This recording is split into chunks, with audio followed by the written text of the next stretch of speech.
साहित्यरत्न अण्णाभाऊ साठे यांची जयंती 1 ऑगस्ट रोजी साजरी होते. सांगलीत त्यानिमित्तानं ती मोठ्या जल्लोषात साजरी केली जाते.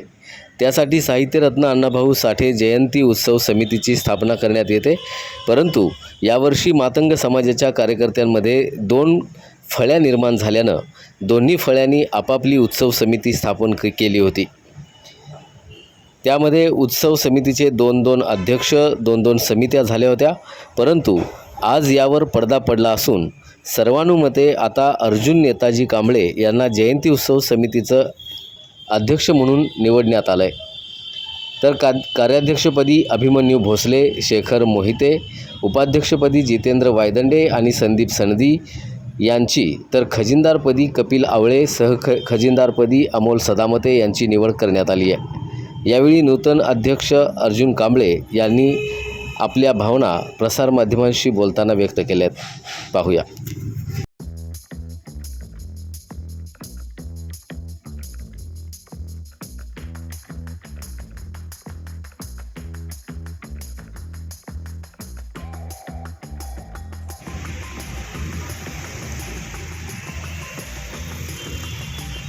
ओके.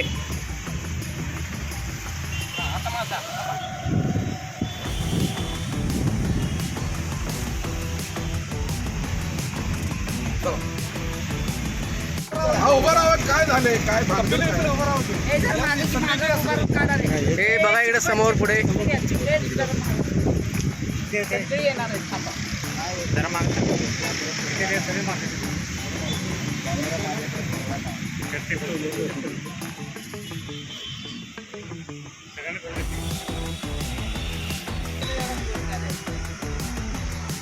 साहित्यरत्न अण्णाभाऊ साठेंचा, संविधान निर्माता डॉक्टर बाबासाहेब आंबेडकरांचा, राजर्षी शाहू महाराजांचा, छत्रपती शिवाजी महाराज की, महात्मा ज्योतिबा फुलेंचा, सावित्रीबाई फुलेंचा, माता जिजाऊ. साहित्यरत्न शिवशाहीर लोकशाहीर डॉक्टर अण्णाभाऊ साठे यांची जयंती आहे. दरवर्षाप्रमाणे आम्ही अण्णाभाऊ साठे यांच्या पुतळ्याजवळ पुष्कराज चौकात भाऊराव पाटलांच्या पुतळ्याच्या समोर दरवर्षी आम्ही सर्व मातंग समाजाची लोकं, इतर समाजाची लोकं एकत्र येऊन आम्ही या ठिकाणी चांगल्या प्रकारे जयंती घेत असतो. ह्याही वर्षी आम्ही या ठिकाणी जयंती भरगच्च कार्यक्रमाने घेणार आहोत. मध्यंतरीच्या काळात काही गैरसमजामुळं 2 गट पडण्याचा प्रयत्न झाला होता, पण तसं काही झालं नसल्या कारणानं एक सतीश मोहिते अध्यक्ष एका गटातून, दुसऱ्या गटातून अभिमन्यू भोसले दुसऱ्या गटातून असं अध्यक्ष झालं होतं. आम्ही सगळ्यांनी एकत्र येऊन विचारविनिमय करून समाजाला कुठल्याही दावणीला न बांधता आम्ही अर्जुन कांबळे यांची अध्यक्ष म्हणून सगळ्यांनी मिळून एकमतानं अध्यक्ष म्हणून निवड केल्या. त्या समितीत सचिव म्हणून मी स्वतः शेवंता वाघमारे आणि सचिव असे वेगवेगळे सगळ्यांच्या समतोलानं सगळी समिती तयार झालेली आहे. आणि इथून पुढं अर्जुन कांबळेच्या नेतृत्वाखाली अध्यक्ष म्हणून आम्ही सगळे काम करणार आहे. त्या ठिकाणी कार्याध्यक्ष म्हणून शेखर मोहिते आणि अभिमन्यू भोसले आणि ह्या सर्व समितीचं सल्लागार म्हणून सतीश मोहिते आणि इतर सगळी सल्लागार समितीच आणि सदस्य असणार आहे. आणि कार्यक्रमाचं नियोजन आम्ही आज तयार करणार आहे आणि लगेच पत्रकारांना कळवणार आहे. त्या मागचे कार्यक्रम होईल आणि काय ॲड करता येतं आहे बघून आम्ही कार्यक्रमाचं नियोजन आज करणार आहे. धन्यवाद. जय भीम, जय लवजी. बोला. सांगली जिल्ह्याचे सुपुत्र, जागतिक कीर्तीचे साहित्य थोर शिवशाहीर लोकशाहीर अण्णाभाऊ साठे यांच्या जयंतीची आज विविध पदाधिकाऱ्यांच्या सत्कार व लोकशाहीर अण्णाभाऊ साठे यांना अभिवादन करून आजचा कार्यक्रम आयोजित केला.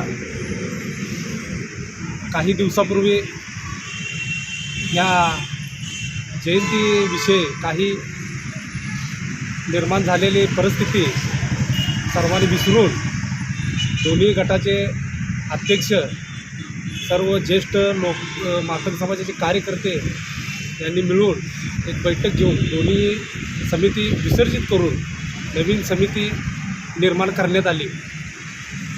खरोखर सांगायला मला अत्यंत आनंद होतो आहे की बाबा सर्व समाजानं एकत्र येऊन हा निर्णय घेतला आणि मी अर्जुन नेताजी कांबळे परत एकदा अध्यक्षपदाचा समाजाने माझ्यावर विश्वास ठेवून मला त्या पदाची कार्यभार सांभाळण्याचं व इथून पुढे 1 वर्ष काम करण्याची संधी दिली. त्याबद्दल मी या समाजाचा लाख लाख धन्यवाद मानतो. तसेच उर्वरित पदाधिकाऱ्याची निवड करण्यात आली. त्यामध्ये कार्याध्यक्ष म्हणून आमचे बंधू अभिमन्यूजी भोसले व शेखरजी मोहिते यांची करण्यात आली व उपाध्यक्ष म्हणून जितेंद्र वायदंडे व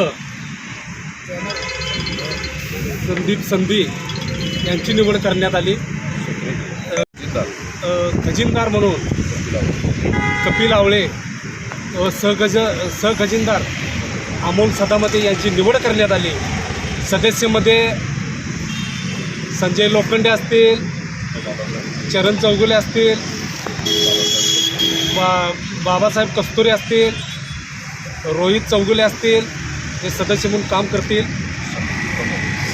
समिती प्रमुख म्हणून सल्लागार प्रमुख म्हणून सतीश मोहिते, दलित मित्र अशोकरावजी पवार, तसेच बाळासाहेब भंडारे, एस बी लोखंडे अशा विविध रंधवा गायकवाड यांची यामध्ये निवड करण्यात आली आहे. साहित्यरत्न लोकशाहीर अण्णाभाऊ साठे यांची जयंती येत्या 1 ऑगस्टला पुष्पराज चौक ठिकाणी असलेला अण्णाभाऊंचा जो पुतळा आहे या समता भूमीमध्ये ही जयंती मोठ्या प्रमाणात समाज बांधव या ठिकाणी साजरी करणार आहेत. खरं वास्तविक सांगली जिल्ह्याचे सुपुत्र असतानाही याच जिल्ह्यामध्ये अण्णाभाऊंना कुठं उपेक्षित ठेवलं चाललं आहे अशी भावना समाज बांधवांची आणि बहुजन समाजाची या ठिकाणी निर्माण झालेली आहे. आम्हाला असा प्रश्न पडतोय की रशिया या ठिकाणी जर का अण्णाभाऊंचा सन्मान होत असेल, देशाचे प्रधानमंत्री नरेंद्रजी मोदी हे जर अण्णाभाऊचा सन्मान पुण्यामध्ये येऊन करत असतील, या पूर्ण महाराष्ट्रामध्ये पूर्ण देशामध्ये जर अण्णाभाऊंचा सन्मान होत नसेल तर आम्हाला एक संभ्रम झालेला आहे की अण्णाभाऊ फक्त मातंग समाजाचे आहेत म्हणून जर का त्यांना उपेक्षित ठेवण्याचं काम होत असेल तर ते चुकीचं आहे. अण्णाभाऊंनी कधीच एका विशिष्ट समाजासाठी काम केलेलं नाही आहे. अण्णाभाऊंनी या ठिकाणच्या शोषित, वंचित आणि जो पिसलेला आहे त्यांच्यासाठी काम केलेलं होतं.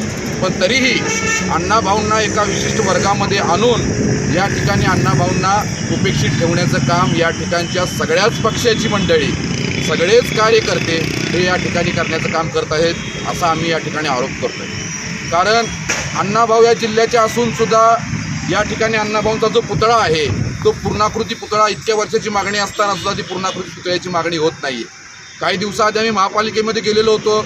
महापालिकेच्या सगळ्या नगरसेवकांना मी विनंती केली की या जयंतीला मोठ्या प्रमाणामध्ये निधी द्यावा, जयंती मोठ्या प्रमाणात साजरी होण्यासाठी.